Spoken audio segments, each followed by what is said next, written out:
ಪ್ರಚಾರದ ಭಾಗವಾಗಿ ನಟಿ ರನ್ಯಾ ಬೆಂಗಳೂರಿಗೆ ಬಂದಾಗ ಹೇಗೆ ಚಿನ್ನವನ್ನು ಸಾಗಿಸ್ತಾ ಇದ್ಲು, ಇದಕ್ಕೆ ಸಂಬಂಧಪಟ್ಟಂತೆ ಕೂಡ ಡೀಟೇಲ್ಸ್ ಅನ್ನು ನಾವು ಕೊಡ್ತಾ ಹೋಗ್ತೀವಿ.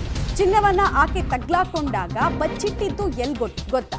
ನಟಿ ರನ್ಯಾ ಬೆಂಗಳೂರಿಗೆ ಬಂದಾಗ ಎಲ್ಲೆಲ್ಲಿ ಚಿನ್ನ ಇಟ್ಟಿದ್ಲು? ಡಿಆರ್ಐ ಅಧಿಕಾರಿಗಳೇ ಪ್ರಾಥಮಿಕ ತನಿಖಾ ವರದಿಯಲ್ಲಿ ಉಲ್ಲೇಖ ಮಾಡಿದ್ದಾರೆ. ಆ ಪ್ರತಿ ಪಬ್ಲಿಕ್ ಟಿವಿಗೆ ಲಭ್ಯ ಆಗಿದೆ. ಬೆಂಗಳೂರಿಗೆ ಬಂದಾಗ ಗ್ರೀನ್ ಚಾನೆಲ್ ಮೂಲಕ ಹೊರಬರೋದಕ್ಕೆ ಯತ್ನಿಸಿದ್ದಾಳೆ. ಆ ವೇಳೆ ಅನುಮಾನ ಬಂದು ಆಕೆಯನ್ನ ಪರಿಶೀಲನೆ ಮಾಡಲಾಗಿತ್ತು. ಆಕೆಯ ಬ್ಯಾಗೇಜ್ ನಲ್ಲಿ ಯಾವುದೇ ಅನುಮಾನಾಸ್ಪದ ವಸ್ತು ಪತ್ತೆ ಆಗಿಲ್ಲ. ಬ್ಯಾಗ್ ಚೆಕ್ ಮಾಡಿದಾಗ ಏನೂ ಸಿಗ್ಲಿಲ್ಲ. ಆಯ್ತು, ಫಿಸಿಕಲಿ ಚೆಕ್ ಮಾಡೋಣ ಅಂತ ಹೇಳಿ ಚೆಕ್ ಮಾಡೋದಕ್ಕೆ ಮುಂದಾದಾಗ, ದೈಹಿಕವಾಗಿ ಚೆಕ್ ಮಾಡಿದಾಗ ಹೊಟ್ಟೆ ಭಾಗ, ತೊಡೆಯ ಭಾಗ ಮತ್ತು ಶೂನಲ್ಲಿ ಚಿನ್ನದ ತುಂಡನ್ನ ಆಕೆ ಇಟ್ಕೊಂಡಿದ್ಲು. ಮತ್ತೆ ಚಿನ್ನ ಮುಚ್ಚಿಡೋದಕ್ಕೆ ಕ್ರೇಪ್ ಬ್ಯಾಂಡೇಜ್ಗಳನ್ನ ಕೂಡ ಅವಳು ಬಾಡಿ ಸುತ್ತ ರ್ಯಾಪ್ ಮಾಡಿದ್ಲು ಅನ್ನುವಂತಹ ವಿಚಾರ ಕೂಡ ಗೊತ್ತಾಗ್ತಾ ಇದೆ. ಯಾವುದೇ ಸಿನಿಮಾ ಕೂಡ ಕಡಿಮೆ ಇಲ್ಲ. ಮತ್ತೆ ಈ ಚಿನ್ನ ಸಾಗಾಟ ಅನ್ನುವಂತಹ ವಿಚಾರ ಇದೆಯಲ್ಲ, ಕೇರಳ ನಂಬರ್ 1 ಇದ್ರೆ, ಅದಾದಮೇಲೆ ಮಹಾರಾಷ್ಟ್ರ, ಅದಾದಮೇಲೆ ಕರ್ನಾಟಕ ಅನ್ನೋ ಸ್ಥಿತಿಗೆ ಅಪಖ್ಯಾತಿ ಕುಖ್ಯಾತಿಗೆಲ್ಲ ಈಗ ನಮ್ಮ ರಾಜ್ಯ ಕೂಡ ತಲುಪ್ತಾ ಇದೆ. ಮತ್ತು ಈ ನೆಟ್ವರ್ಕ್ದು ಒಂದು ಉದ್ದೇಶ ಏನು ಗೊತ್ತಾ? ಅಟ್ಲೀಸ್ಟ್ 100% ಚಿನ್ನ ಸಾಗಾಟ ಮಾಡೋದಕ್ಕೆ ಪ್ರಯತ್ನ ಪಡ್ತಾರೆ. ಅದರಲ್ಲಿ ಒಂದು 30% ಯಶಸ್ವಿ ಆದರೂ ಸಾಕು ನಮಗೆ ಅಂತ ಅಂದ್ಕೊಳ್ತಾರೆ, ತಗ್ಲಾಕೊಳ್ತಾರೆ ಅಂತ ಅವ್ರಿಗೂ ಗೊತ್ತು. ಇದರಲ್ಲಿ ಒಂದು 30% ಸಾಗಿಸ್ಬಿಟ್ರು ಕೂಡ ನಮಗೆ ಲಾಭ ಅನ್ನುವಂತಹ ಜಾಲದ ನಿರ್ಧಾರದಿಂದ ಇದೆಲ್ಲ ಆಗ್ತಾ ಇದೆ. ರೈಟ್, ಡೀಟೇಲ್ಸ್ ಕೊಡ್ತಾರೆ. ನೇರ ಸಂಪರ್ಕದಲ್ಲಿ ಜಾಯ್ನ್ ಆಗ್ತಿದ್ದಾರೆ ಮುರಳಿ.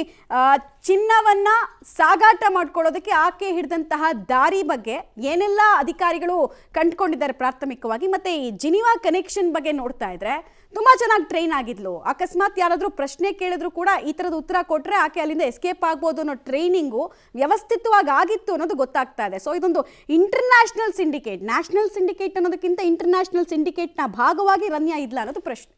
ಖಂಡಿತವಾಗಿ ಮಮತಾ, ಪ್ರಮುಖವಾಗಿ ರನ್ಯಾರಾವ್ ಇದೇ ಮೊದಲ ಬಾರಿಗೆ ಈ ರೀತಿಯ ಚಿನ್ನವನ್ನ ಸಾಗಾಟವನ್ನು ಮಾಡಿಲ್ಲ ಅಂತೇಳಿ ಡಿಆರ್ಐ ಅಧಿಕಾರಿಗಳು ಒಂದು ಸ್ಪಷ್ಟವಾದ ಮಾಹಿತಿಗಳನ್ನ ತಮ್ಮ ತನಿಖಾ ವರದಿಯಲ್ಲಿ ಉಲ್ಲೇಖವನ್ನ ಮಾಡಿರುವಂಥದ್ದು. ಆ ತನಿಖಾ ವರದಿಯ ಉಲ್ಲೇಖದ ಪ್ರತಿ ಈಗ ಪಬ್ಲಿಕ್ ಟಿವಿಗೆ ಲಭ್ಯ ಆಗಿದೆ. ಅದರಲ್ಲಿ ಉಲ್ಲೇಖವನ್ನ ಮಾಡ್ತಾ ಹೋಗ್ತಾರೆ. 13/11/2024 ಮತ್ತು 20/12/2024 ಆ ಸಂದರ್ಭದಲ್ಲಿ ದುಬೈನಲ್ಲಿ ಚಿನ್ನವನ್ನ ಆಕೆ ಖರೀದಿಯನ್ನ ಮಾಡ್ತಾಳೆ. ಖರೀದಿಯನ್ನ ಮಾಡಿದ ಬಳಿಕ ದುಬೈಯಿಂದ ಚಿನ್ನವನ್ನ ಹೊರಗಡೆ ತರಬೇಕು ಅಂದ್ರೆ ಕಸ್ಟಮ್ಸ್ ಅಧಿಕಾರಿಗಳ ಒಂದು ಕ್ಲಿಯರೆನ್ಸ್ ಬೇಕಾಗಿರುತ್ತೆ. ಕಸ್ಟಮ್ಸ್ ಅಧಿಕಾರಿಗಳ ಕ್ಲಿಯರೆನ್ಸ್ ಅನ್ನ ಪಡೆದುಕೊಳ್ಳೋದಕ್ಕೆ ಆಕೆ ಮಾಡಿರುವಂತ ಒಂದು ಹೊಸದಾದ ನಾಟಕವನ್ನ ಆಕೆ ಮಾಡ್ತಾಳೆ.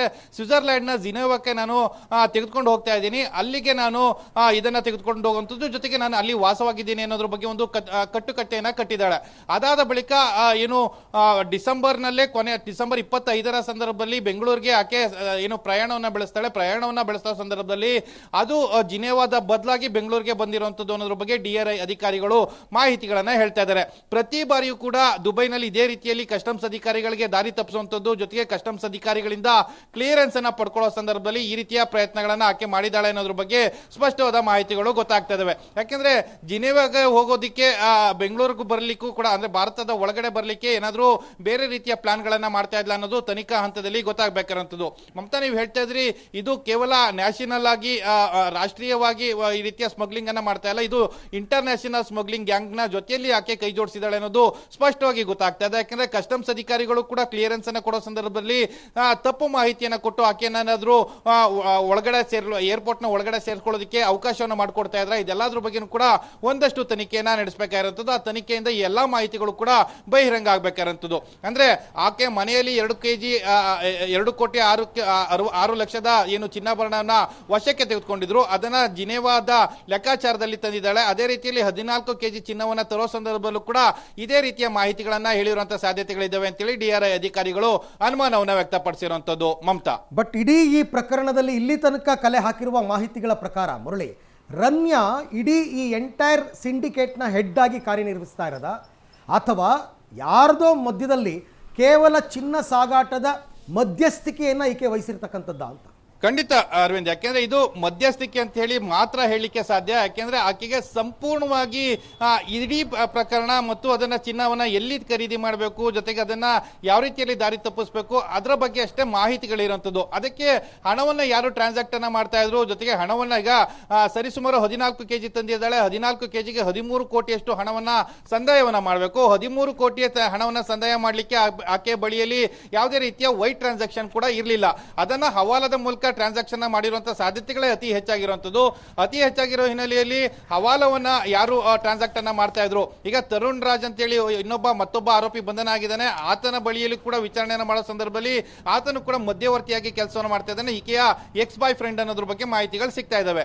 ಅಂದ್ರೆ ಆಕೆಯ ಜೊತೆಯಲ್ಲಿ ಒಂದಷ್ಟು ಶೇರ್ಗಳನ್ನ ಪಡ್ಕೊಳ್ಳುವಂತ ವಿಚಾರ ಮತ್ತು ಹಣವನ್ನ ಪಡ್ಕೊಳ್ಳುವಂತ ಲಾಭಾಂಶವನ್ನ ಪಡ್ಕೊಳ್ಳುವಂತ ವಿಚಾರಕ್ಕೆ ಆತ ಕೈ ಜೋಡಿಸ್ತಾ ಇದ್ದ ಅನ್ನೋದ್ರ ಬಗ್ಗೆ ಮಾಹಿತಿಗಳು ಸಿಗ್ತಾ ಇದಾವೆ. ಜೊತೆಗೆ ಹವಾಲದ ಟ್ರಾನ್ಸಾಕ್ಷನ್ ಅನ್ನ ಯಾರು ಮಾಡ್ತಾ ಇದ್ರು ಅನ್ನೋದು ಮುಂದಿನ ಹಂತಗಳಲ್ಲಿ ತನಿಖೆಯಲ್ಲಿ ಬಯಲಾಗಬೇಕಂತದ್ದು. ಸದ್ಯಕ್ಕೆ DRI ಅಧಿಕಾರಿಗಳ ತನಿಖಾ ವ್ಯಾಪ್ತಿಯಲ್ಲಿ ಆಕೆಯನ್ನೇ ಮಾಸ್ಟರ್ ಮೈಂಡ್ ಅನ್ನಂತಾಗಿ ಈಗ ಪ್ರಾಥಮಿಕ ಹಂತವಾಗಿ ಹೇಳ್ತಾ ಇದ್ದಾರೆ. ಮುಂದಿನ ಹಂತದ ತನಿಖೆ ಹೋಗ್ತಾ ಹೋಗ್ತಾ ಆಕೆಯ ಮೇಲಿದ್ದಂಥವ್ರು ಯಾರು, ಜೊತೆಗೆ ಆಕೆಗೆ ಸಹಕಾರವನ್ನು ಕೊಡ್ತಿದ್ದಂಥವ್ರು ಯಾರು ಮತ್ತು ಹವಾಲದ ಮೂಲಕ ಹಣವನ್ನ ಟ್ರಾನ್ಸಾಕ್ಟ್ ಅನ್ನ ಮಾಡ್ತಿದ್ದಂಥವ್ರು ಯಾರು, ಇದೆಲ್ಲ ಕೂಡ ಮುಂದಿನ ಹೊತ್ತುಗಳಲ್ಲಿ ಬಯಲಾಗಬೇಕಾದಂಥದ್ದು. Arvind. Okay, thank you Murali, ತಮ್ಮ ಎಲ್ಲ ಮಾಹಿತಿಗಾಗಿ ಧನ್ಯವಾದ. ಸೊ ಎರಡು ಆ್ಯಂಗಲ್ನಲ್ಲಿ ಈ ಪ್ರಕರಣವನ್ನು ನೋಡಬೇಕಾಗುತ್ತೆ. ಒಂದು, ತನಿಖಾ ದೃಷ್ಟಿಯಲ್ಲಿ ಇಲ್ಲಿ ತನಕ ಏನೆಲ್ಲ ಮಾಹಿತಿಗಳು ಸಿಕ್ಕಿದೆ, ಏನೆಲ್ಲ ಪ್ರೋಗ್ರೆಸ್ ಆಗಿದೆ ಅಂತ.